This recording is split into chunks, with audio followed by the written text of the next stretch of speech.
Welcome back. I've got Ryan Wimpey on line. Ryan, how are you doing today, buddy? Hey, I'm doing great, Michael. Thanks for having me on, sir. I am so looking forward to this conversation, and the banner for those that are watching this on the video says it all. I've loved dogs going back to the dog that my grandparents had when I was a little boy, Duke, a German Shepherd, and I was one of eight first cousins, and Duke hated all of my cousins except me.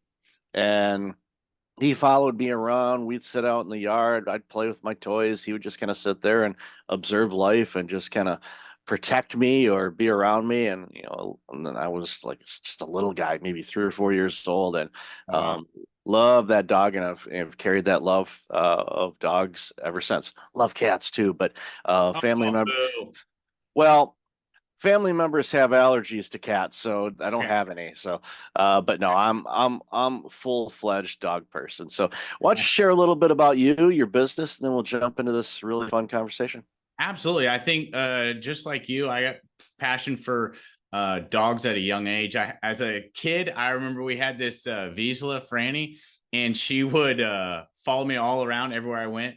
And we had a little fort in the backyard, and she'd climb up the stairs and go down the slide, which still haven't pretty abnormal for a dog.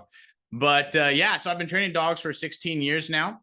We're headquartered out of Tulsa, Oklahoma, currently franchising with 19 locations.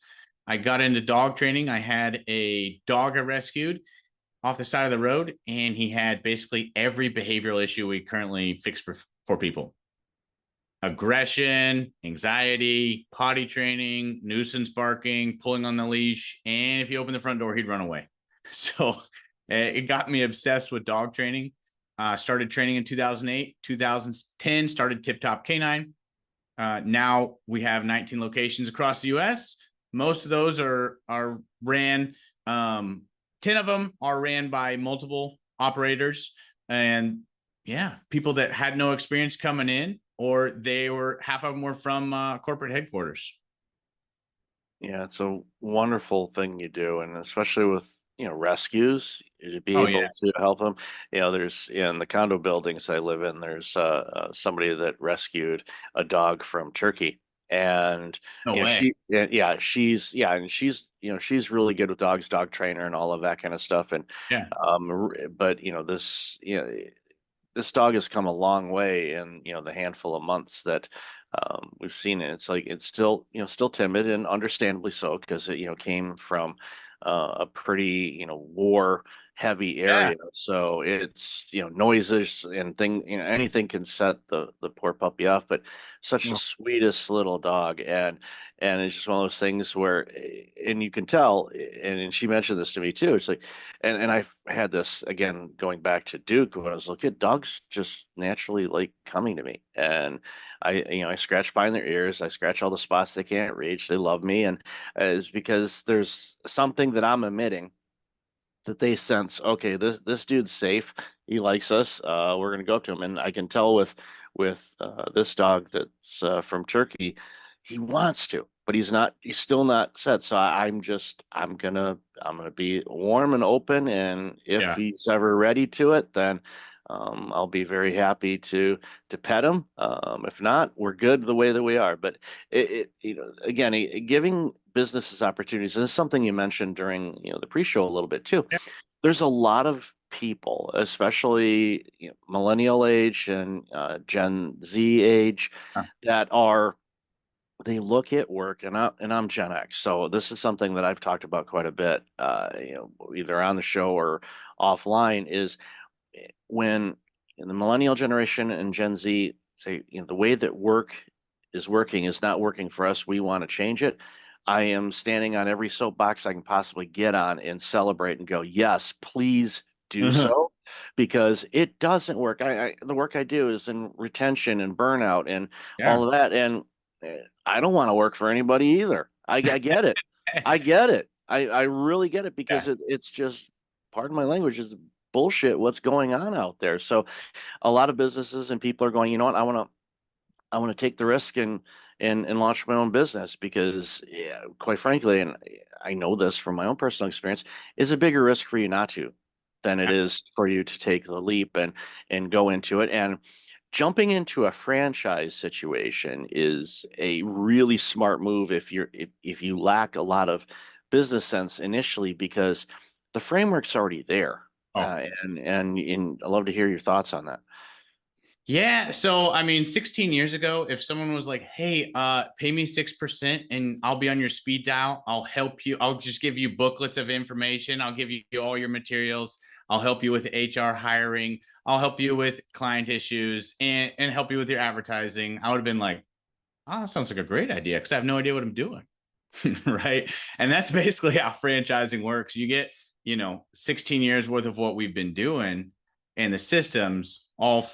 So some of our locations, one guy who's in Oklahoma City right now, he actually runs 4 locations. He was a youth pastor before running Tip Top locations. Right. So he had no business experience. He just follows systems. Another guy just opened his second one in Utah. Josh, he was a door-to-door pest control sales. Right. That's a hard gig. It's a hard gig. And now, he has his own business, but he has the back end support. And what a lot of people don't think about it is, sure, you can run your own business and talk to the burnout coach about working 90 hours a week and then also trying to figure out Google ads or trying to figure out a website. All right. It's hard. So what we do, we at Tip Top, we focus on people that normally have no business experience, but a sincere love for dogs and a good work ethic, and they want to own something. So when my wife and I, our business was running great, we had 12 people.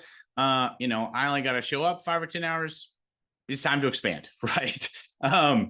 So when we expanded, we said, hey, do we want to expand corporate stores or do we want to franchise? And our thought is, how am I going to get that employee really engaged without giving them equity?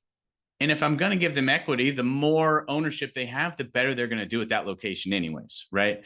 Which led us to choose the franchising route. Because those people are invested, the harder they work, the more money in their bank account, right? So one of our location owners he's in Owasso, Oklahoma and Plano, Texas. He was an HVAC technician before this. And he was actually a client. He was a client, and then he heard we were franchising. And he was like, well, I know that worked amazing for my dogs. And you were talking about rescues. He actually did some pit bull rescue. And so he ended up using what he learned with Tip Top to help rehabilitate and rehome some pit bulls. And then when he saw we were franchising, he was like, man, I'm already doing this for free because I love it.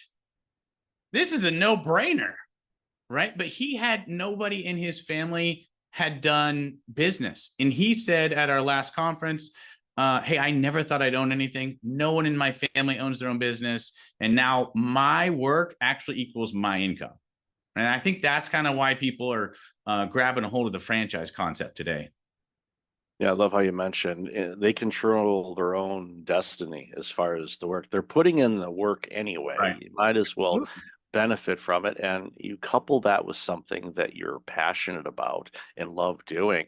It's not work. Yeah. It really doesn't. You literally lose track of time, because when you, again, you've seen this time and time and time again, when you get a rescue dog that has had a traumatic experience or experiences and can nurture them to being a wonderful, wonderful pet for someone that Yeah. understands and can learn to trust their humans to take care of them.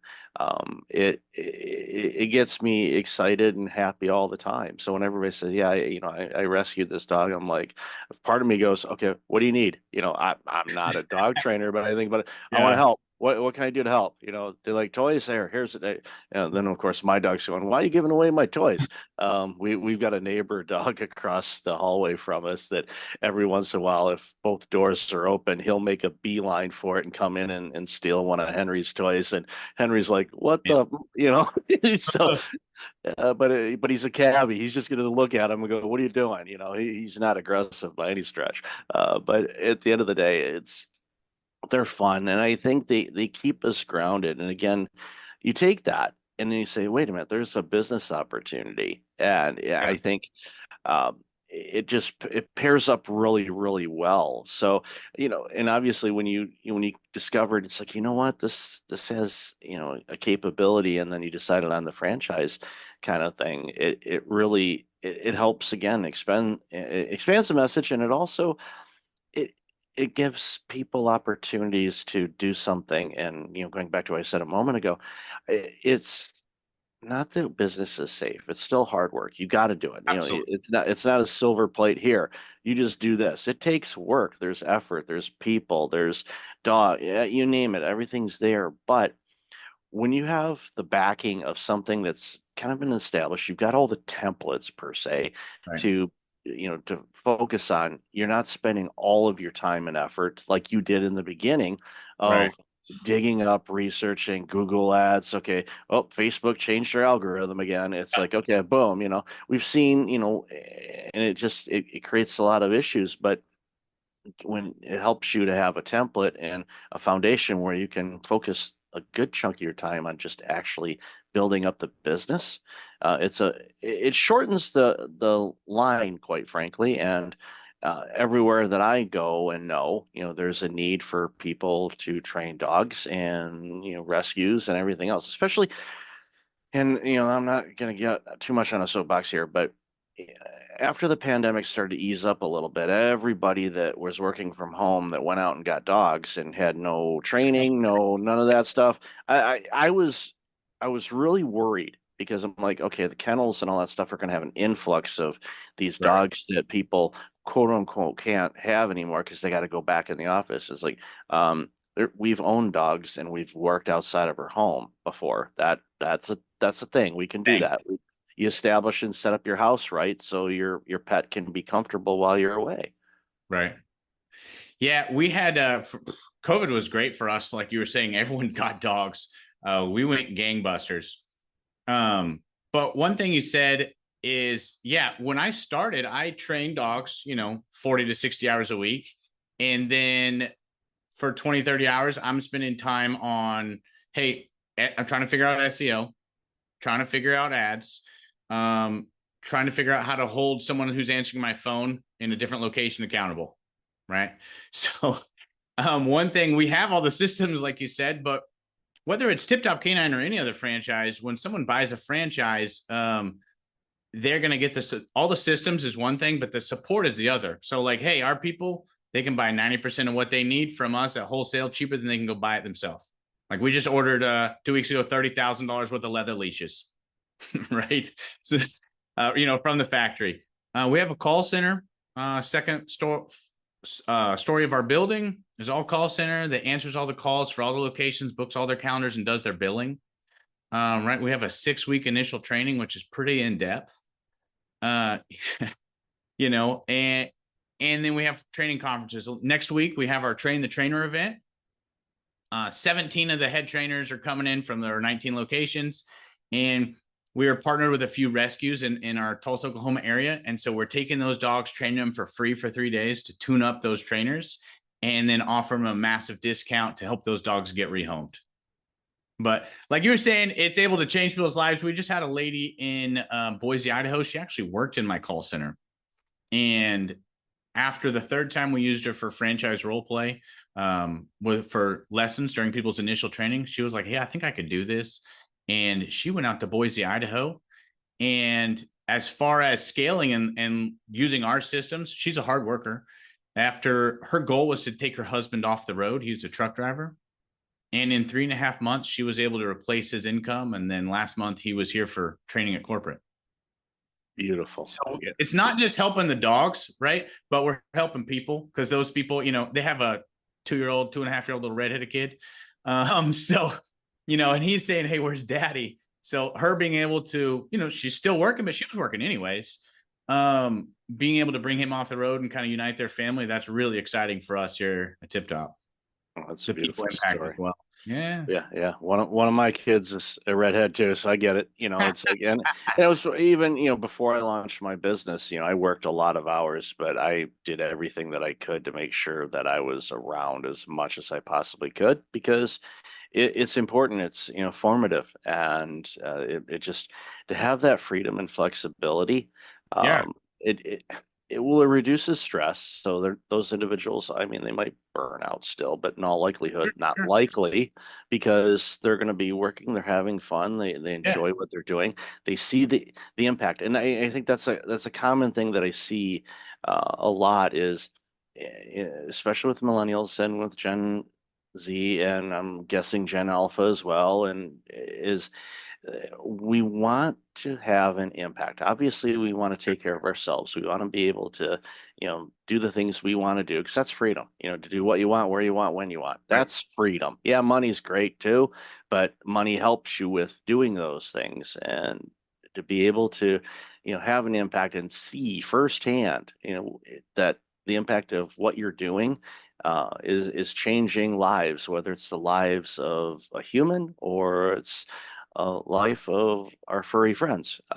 It just makes it's so important, and it makes such a big difference in people's lives. And not just to mention the companionship of a dog. It's a game changer for people. And my Cavi is full of attitude towards me. When people ask me, do you go by Michael or Mike? I say I go by either, but I'm not going to say what my dog calls me because I'm pretty sure I know what it is.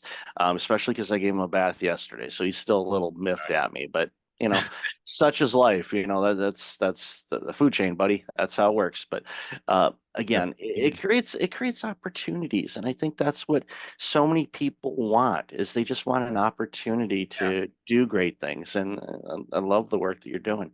Oh, thank you. Yeah, I think the success without that fulfillment, if you have this a monetary success without that fulfillment, it's just a drudgery. I mean, you're the burnout coach. But I mean, if you feel like, hey, bank account's filling up, but this right here is on E, I don't know. It's going to be hard to continue that long term, you know? Yeah, it catches up to you. I know it firsthand, and I've seen it time and time again. And it doesn't have to be that way.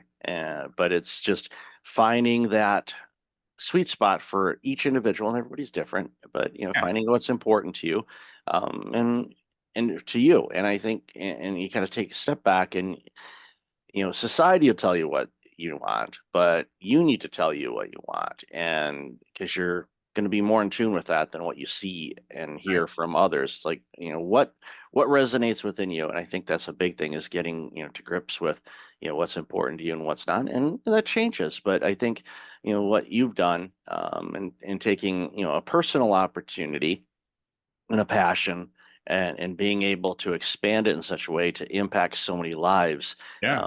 speaks volumes about the character, your organization, and the fact that you continue to reinvest in it. It's not like, oh, we'll have this franchise, they'll send us whatever they send us a month or a year, Right. and that's that, and you just sit back and all that. No, you're doing a train event, you're having events, you're expanding, you're doing all these things because you know what the impact of it is, and that again speaks volumes about the organization and what you're doing. Yeah, our train the trainer event, we thought, hey, after 6 weeks of training, people probably aren't going to want to come back. That event was actually led by our franchisees, their feedback. So we pay super attention to people's feedback the first 6 months to 12 months they're open. And they were like, hey, everything's going good, but no one's really watched me. That I'm doing good. I feel like my technique is good, but no one's really put eyes on me to make sure it's as good as it could be. I'd really like to come back for just a few days. So our train the trainer event, now it was basically from our feedback, and they're wanting to grow more, right? They're wanting more, and that's really why we had it. And that's beautiful, I and have it's a question for you, Michael. I know you're yeah. interviewing me, but I got a question. So, um, when our franchisees are growing, normally when they go from about I won't go over the revenue, but once they go from about 3 people to bigger, and they start to go from, some of them go in-house to a facility, about the most they can do out of their house is around 45 grand a month, right? So some of them are almost scared of the facility a little bit, right? Because then they need a little bit more staff, a little bit more expenditures. And so there's this period where the owner wants to try to do everything and go Superman. All right. But that's where we try to coach them, right? They're running a business. It's not just, hey, how much can they do? In those situations, what do you normally recommend to people when they're stepping out of their comfort zone? If they don't step out, they're going to face burnout at some point. They can't stay there forever, right? but they're stepping into a level that's almost above where they've ever been. So it's nerve wracking in those types of situations, especially for a newer entrepreneur. What what normal feedback do you give them? I tell them a couple things. Delegate before you're ready, Ooh, or hire before you're ready, and delegate because when you're ready. yeah, Great.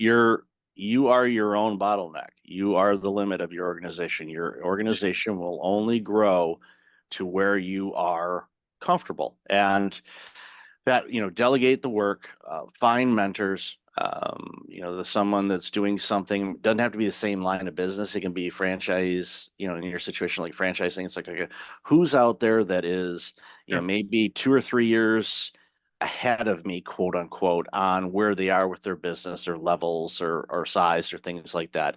And what I find the majority of the time is those people that are, couple years ahead are more than happy to share the pitfalls, what they've learned, some techniques. I've seen friendships form out of it because they're like, no, I want. Many people are like, there's more than enough for all of us. We could all have everything we've ever wanted, and there's still plenty to go around because Yeah. I'm not a big scarcity mindset guy at all. There's more than enough. It's just you got to go get it. You got to work at it. You got to put in the time and all of that, but you'll get there. But delegate before you're ready. Find a mentor that's maybe a little bit ahead of you that can share some of the insights. Yes, it's scary. It's uncomfortable. You're like, I've never done this before. Well, you can go back to your first step. You never walked before. Guess what? You learned how to. And it's scary, but you know what? It's a good scary because you're like, wow, this is like a new stratosphere for me. And it's Yeah. exciting, it's scary, but you know what? Lean into it. And because those are the ones that continue to grow, and it's important for you to do that because if you think of all the famous people, the innovators, whether Right. you like them or not, they pushed themselves to take that next step. Were they scared? Of course they were. It's impossible for them not to have some fear. The amygdala is a natural defense system. You're gonna be scared, but on the flip side of it, you're going to be able to accomplish some even bigger impact than before. And next thing you know, you're going from a handful of states to international kind of situations where we could get away potentially, from situations where, a dog that is in Turkey could be rescued and saved and kept in Right. their home country if that makes sense. Yeah. uh, and that's where literally the planet's the limit until we start exploring in other planets, and then we'll have dog rescues on Mars or wherever else we happen to discover. I'm curious to see what the alien dogs are like. We'll see maybe one time in our life, or maybe they're already here, we don't know about it. I don't know. But yeah, that's my advice is just go out there and push it. Yeah, you're scared. If you're scared, that gives you an indication you're doing the right thing. Yeah. Because, be- yeah, because Comfort Avenue is not a street you want to live on. So keep pushing. Yeah, no, I think that's solid advice. I think moving to the facility and moving to the bigger staff, for people who've never run a staff is always a harder thing, but we never want people to burn out, especially with the dogs. Like you were saying, the dogs, they feel your energy, they know where you're at. That's why, well, I tell our people, hey, the dogs, they basically need the same thing that your employees need. They need a calm, confident leadership, right? Calm and confident, not aggressive, not passive, but calm, confident, right? Because the dogs feel that and they're pack animals, so they're wired to fall in line. Humans, they're coming from all sorts of issues. Everyone's got their own past, everyone's got different stuff. Also, they've had different management experiences under possibly inexperienced managers, poor leaders, etc. And so the employees, same thing as the dog. They need that calm confidence. They need to be shown what to do. They need clear feedback and praise. You do that, and then you don't have retention problems. You have people knocking down your door going, I want to come work for you, or I want to be a franchisee. Yeah. And it's a nice problem to have, Ryan. So love this conversation. Where can people find out more about you and get some information if they're interested in exploring further conversation with you? Yeah, if they're interested in possibly owning a franchise, you can go to tiptopk9.com, click on the franchising button, and fill out the form and speak to one of our guys. Yeah, I'll definitely have that in the show notes. So Ryan, love this conversation. Love the share of the love of dogs and what they do for us to make us humans a little bit more human. So I appreciate appreciate it, it. sir. All right. Thanks so much for being on the show. Absolutely. Thank you. Have a good one.